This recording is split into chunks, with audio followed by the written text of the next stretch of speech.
Warning, the Renegade Recruiter is not for the soft, timid, or faint-hearted. If you need permission or seek approval from your mother, spouse, mates in the pub, or anyone else for that matter, this really isn't for you. If any of what you've heard puts you off in the slightest, I advise you not to listen any further.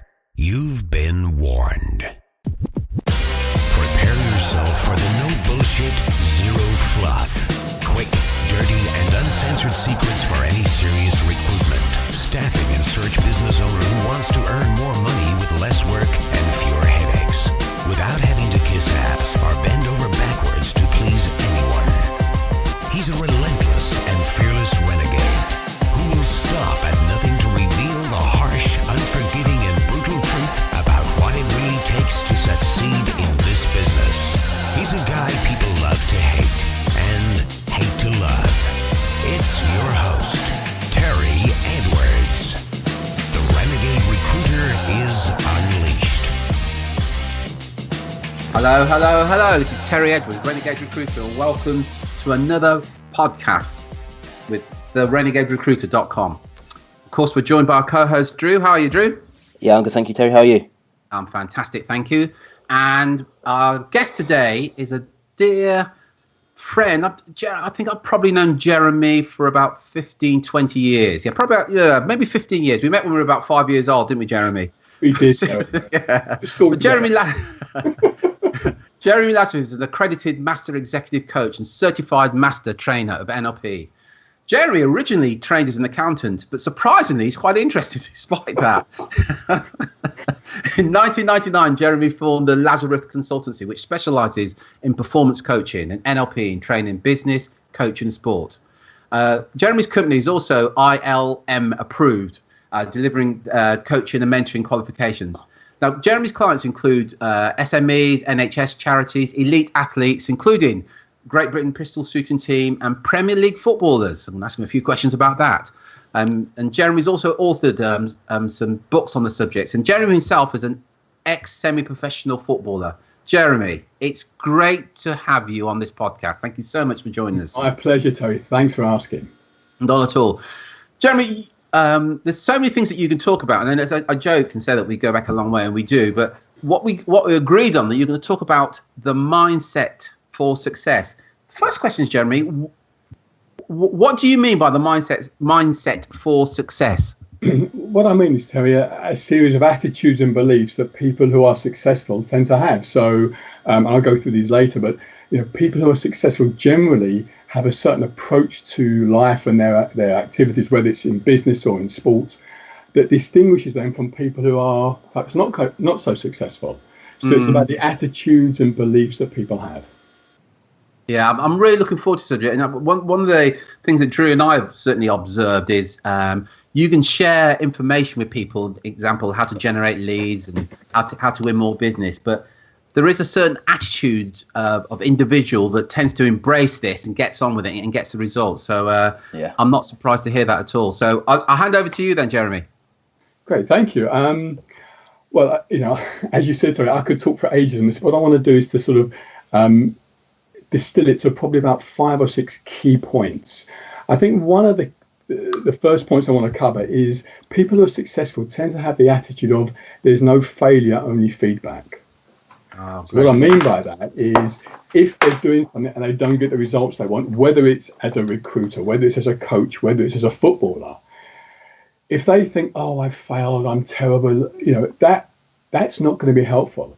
Whereas if they think, okay, I'm not happy about not winning the business or not getting promoted or losing a football match, but there's something I can learn here, then that will spur them on to take the feedback, take the learnings and improve so that next time they've got a better chance of success.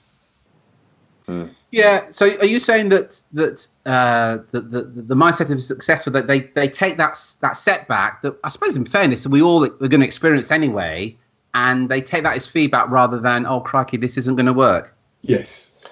And Jeremy, do you, with successful people, do you know that have you noticed that they're more, I guess what I'm trying to say is that what I noticed with some people that aren't successful, one of the big reasons is that they're almost afraid of failure. They don't try something new. They don't take action because they're worried, they're scared that it's not going to work out. Is it different for successful people? Is it a case of that they, again, because they view failure completely differently, they're more willing to try new things, make mistakes? Yeah, absolutely, Drew. Because they, in their mind, they don't see it as inverted commas failure. They're disappointed, obviously, if they don't get the result they want. So therefore, if they don't see it as a failure and there's no negative connotations to it, then they're more likely to embrace things not going well, knowing that it's going to help them to become even better in the future. That makes perfect sense. Yeah. And there's so many people. Look, I mean, honestly, there are times there's things I haven't done for that fear of failure. But what you're saying is just how you view that failure. That makes total sense, Jeremy. Yeah. Yeah, and just to be clear, it's not about being happy about not succeeding, but it's about taking it and turning it into a positive. Turning negatives into positive, basically. Yeah. And I guess when you're working with lots of footballers and sports people, one thing that we do know with those guys is that they're going to fail at times. That kind of goes with the territory, as with all of us. Exactly. They're not, and Terry, I know you work with recruiters. My guess is that they're not going to go in and win every single piece of business they pitch for. Absolutely, yeah. And also, if they can help their candidates to have a positive mindset as well, and to see this, so when their candidates go for the interview, if they don't get the first job, then they'll get the second one or the third. Yeah. Which paradoxically makes them more relaxed in the interview. Of course, yeah. To make it more likely they'll get that first that first job. And well, I was asking a question about whether these traits are innate or learned or whatever. But I'll tell you what, I'll save that to a bit later as you share the mindset. Okay. So are we okay with that one? No. Yeah, perfect. That makes perfect sense, Jeremy. And I think the second one, which is linked to the first one, it's around flexibility. So if what you're doing is not working, it makes sense to alter what you're doing because you're going to get better chance of success if you do something different. So if you have the same approach, let's take tennis, for example, a sporting event. If somebody keeps making the same mistake with their forehand, then it makes sense to change what they're doing. Yeah. So just going for interview, pitching for client, for work. If they keep not getting the result they want, it makes sense to change their approach. Yeah, and again, we use the phrase that doing the same thing over and over again, expecting different results, is a form of insanity. Exactly, that's the Einstein quote. Yeah, exactly that. But it's something that you see so often in sport, in business, people running their business in the same way, like literally day to day, going through and doing, like, repeating the same habits that they did yesterday, and then sort of wondering why their results haven't improved year after year. Exactly. And it's a story I often use in one of my training courses is Thomas Edison. So if you take the 2 points I mentioned, no failure, only feedback, and flexibility. So Thomas Edison created, had numerous inventions, one of which was the light bulb. And allegedly it took him 10,000 attempts to create the light bulb. And apparently, so the story goes, some business consultant said to him, Dr. Edison, what was it like having failed 10,000 times? He said, I didn't fail. I successfully found 10,000 ways it didn't work. And my guess is that, if one approach didn't work, the next experiment, he would change it in some way. He would be flexible enough to change his approach. So that led to him being, successful. Yes. And the same applies with athletes, with business people. Yeah. Story. I years ago, I'm probably going back 10 years ago, talking to a consultant. And I used to do personal visits there to offices. And this particular consultant, they said he was an animal on the phone. I mean, nothing would stop him when it came to pick up the phone and cold calling. As you know, we certainly don't advocate it. But I have to say that he got some great results. But I remember going to see him, and it was a Thursday morning. And his name was Matthew. And I said, how's it going, Matthew?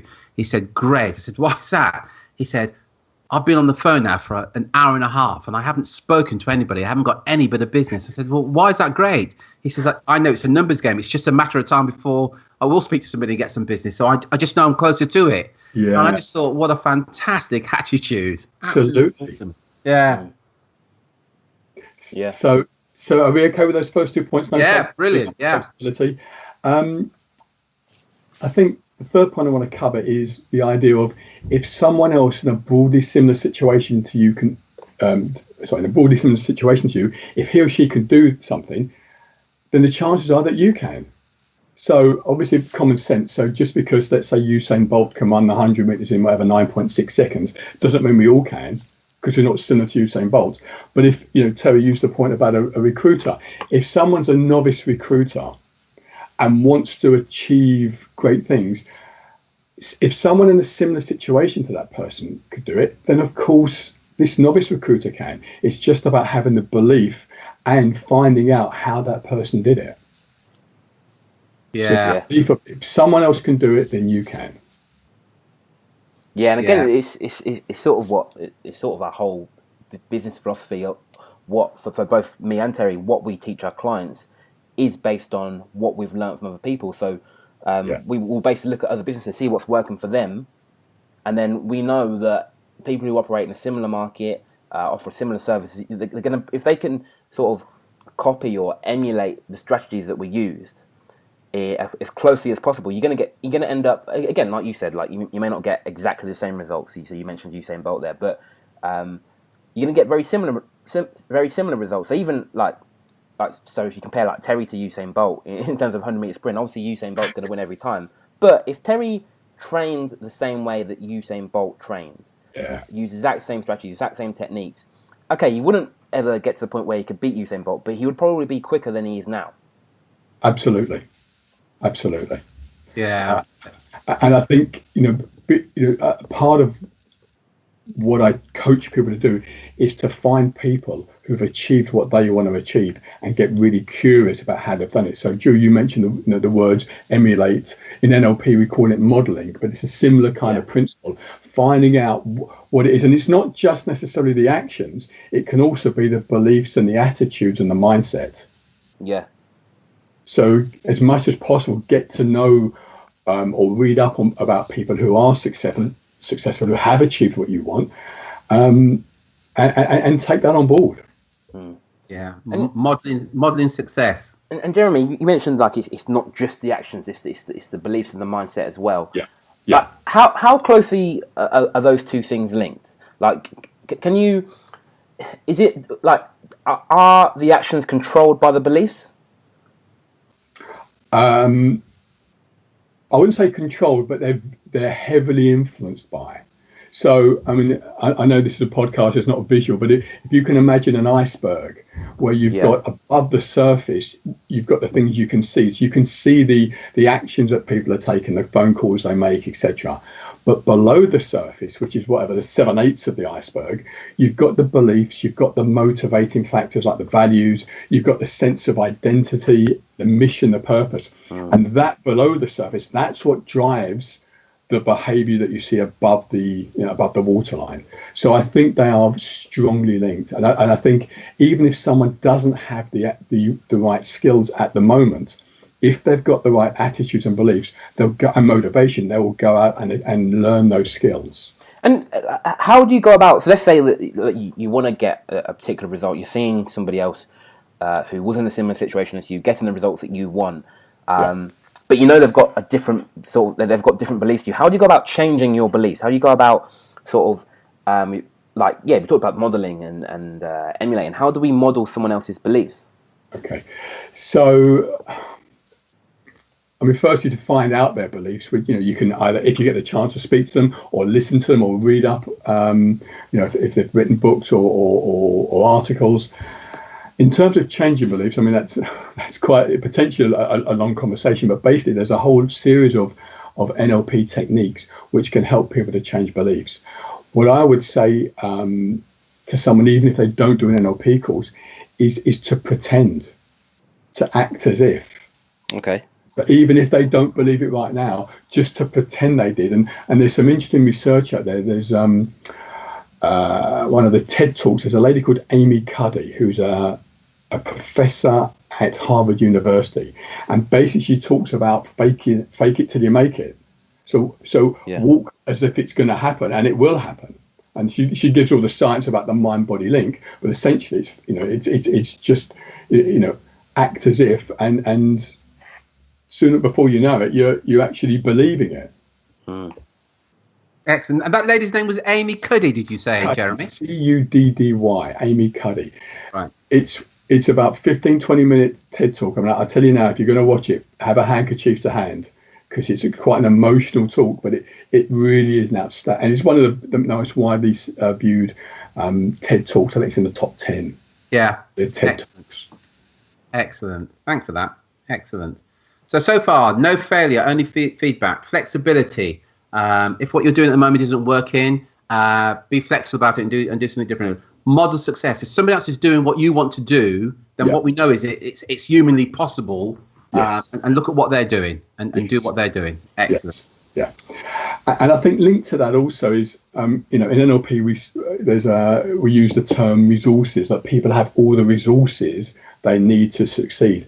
Now, think about resources as being in inverted commas, and think about it as, if you like, personal innate resources. So things like determination, motivation, ability to learn,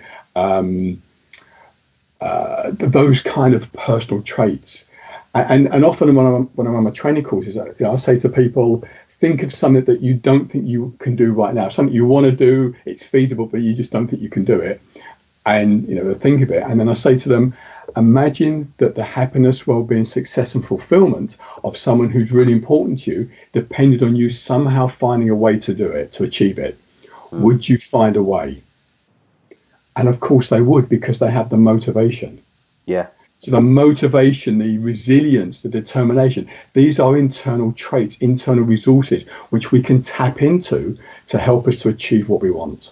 Yeah. You're listening to the Renegade Recruiter Unleashed podcast. For show notes, additional resources, and podcast updates, head over to www.therenegaderecruiter.com. That's a great question, by the way, Jeremy. No, it is a great question. Yeah. Would you mind repeating that question, please, Sure. Jeremy? So it's basically, think of something that you don't think you can do. It's make it achievable. Common sense. We're not talking about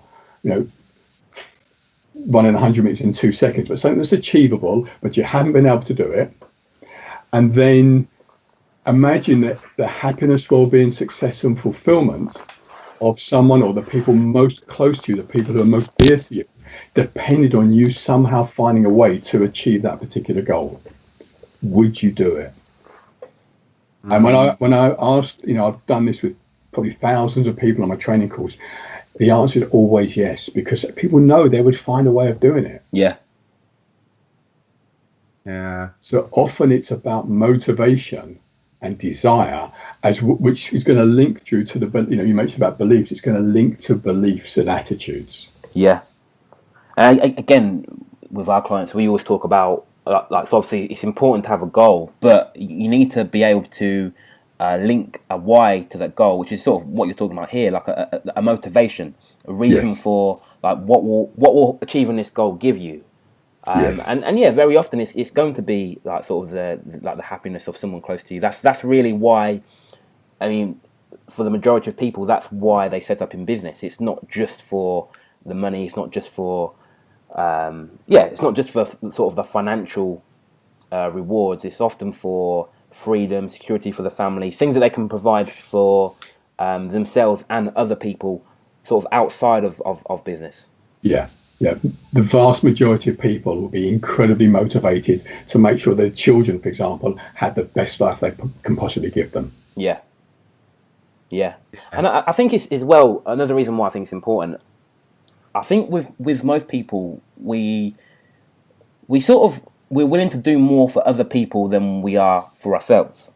Yeah. And what I mean by that, I mean, you mentioned children there, like you wouldn't, so like take a smoker for example, like a lot of sort of adults who smoke wouldn't want their children to smoke because they know it's bad for them. Yeah. It's just like we tend to want more for the people we care about than we do ourselves. So I think it's sort of really important, a really smart thing to do, to attach whatever your big goal is to, sort of, as you said, the emotional happiness in some way of somebody else close to you. Yeah, and I think it's more than that, Drew. I think, if we go back to the iceberg analogy, I mentioned below the surface, there's the beliefs, the motivations, the values, the sense of who you are, and the purpose or mission. And I think if people can have a purpose which is not just about them, so sometimes it can be, about their family, their kids, but sometimes it can be broader than that, their community, the world, or a certain group of people. Then if people have a real purpose, again, that can motivate them, fire them up to achieve great things. For example, allegedly Nelson Mandela had such a purpose to have sort of unity in South Africa that even though he spent a long time in Robben Island prison, he never lost that fire, that desire. Yeah. Mm-hmm. Yeah, it's a great example. That is, yeah. So we're good with those. Yeah, fantastic. So far. Just another point, which might not be quite so obvious, but I think it's people who are successful tend to have a respect for where other people are coming from. Now, in NLP, we call that respecting people's models of the world. And when we use the word respect, that doesn't necessarily mean we like or agree with it. But, for yourself, if you feel someone is respecting where you're coming from, you're more likely to want to engage with them. And even if you disagree with them, it could just be a disagreement, and you park it in, and you're okay to have an ongoing relationship. Whereas if you feel that someone's not respecting where you're coming from, you may not want to work with them again. And I think one of probably the clearest example is there's a book called The 7 Habits of Highly Effective People. Stephen Covey, yeah. Covey. And obviously Stephen, I've never met the guy, but he spent most of his life sort of working with people who are highly successful and highly effective. And one of the 7 habits is to seek first to understand and then be understood, which I think is very similar to the NLP version of respecting someone's model of the world. Yeah, that's very true. Yeah, excellent. Yeah. And if I was going to sum all of this up, and I do this on my training course, I call it the most useful and valuable 15 minutes of education that people ever have in their life, which is a big statement, I know.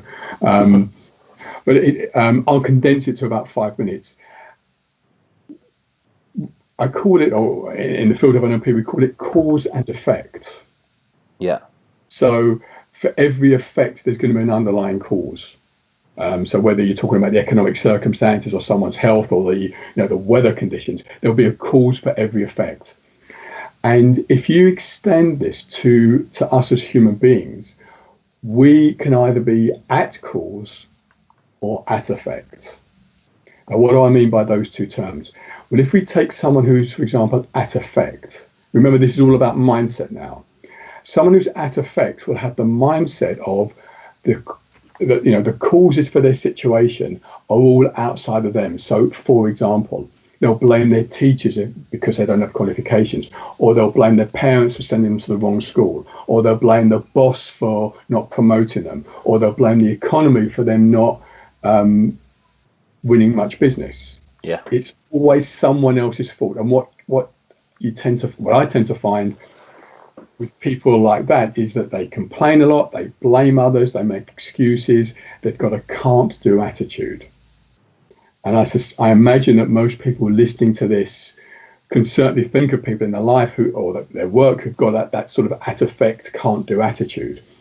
And if we take that to the other end of the spectrum and talk about at cause, if someone's at cause, they have the mindset of, you know what, maybe I'm not getting the results I want at the moment, but I know I can do something about it. If I did go to a bad school, if my teachers weren't great, if I can go to night school and get a degree, or I can succeed without qualifications. If my boss hasn't promoted me, you know what, I can work extra hard this year. I can find out what he or she wants from me so that next year they're bound to promote me. Or if they don't, I'll find a job in an organization that does appreciate me. Even if the economy's not going well, I'll find a way to find out what people want and serve them really effectively. Yeah. So the people on that cause mindset tend to get better results, and they don't allow excuses. Yeah. It's really enough. I had an email only this morning from somebody who said, we've got an event, Jeremy, in November, 29th and 30th of November. It's called Lead Genesis, where we're going to share with owners how to generate more leads. Yeah. And this morning I had an email from somebody. He said, I'm based in Luxembourg. I would love to attend this event, but I can't. But only last night I had another email from somebody who's coming all the way over from Canada to attend the same event. Yeah. Now, if everyone's an example of cause and effect, there's one person that's saying, probably an hour and a half away, so I can't attend. There's another person, flying over from North America to attend the same event. And I just read those two emails and smiled. And then hearing you say that this morning, I thought, how true is that? Yeah. And it's interesting to say that, Jeremy, as well, because it's one of the things that we do before we take a client on. One of the questions that we ask them is like, so the main question is like, what do you want to achieve over the next 12 months? And they sort of give their answer. And then the other question we ask is like, why haven't you achieved it yet? And depending on how they answer is dependent on whether we take them on as a client. So, for example, if they answer and they tell you the reason they haven't achieved it yet is all things that are outside their control. So again, you mentioned the economy, their business partner doing something, or it's all stuff out of their control, then we won't take them on. But what we're looking for is people who answer where haven't achieved it yet, and it's things that they are in control of, and they're aware that they're in control of. And yeah, really what it comes down to is taking responsibility. And again, you're spot on there, what you said, Jeremy.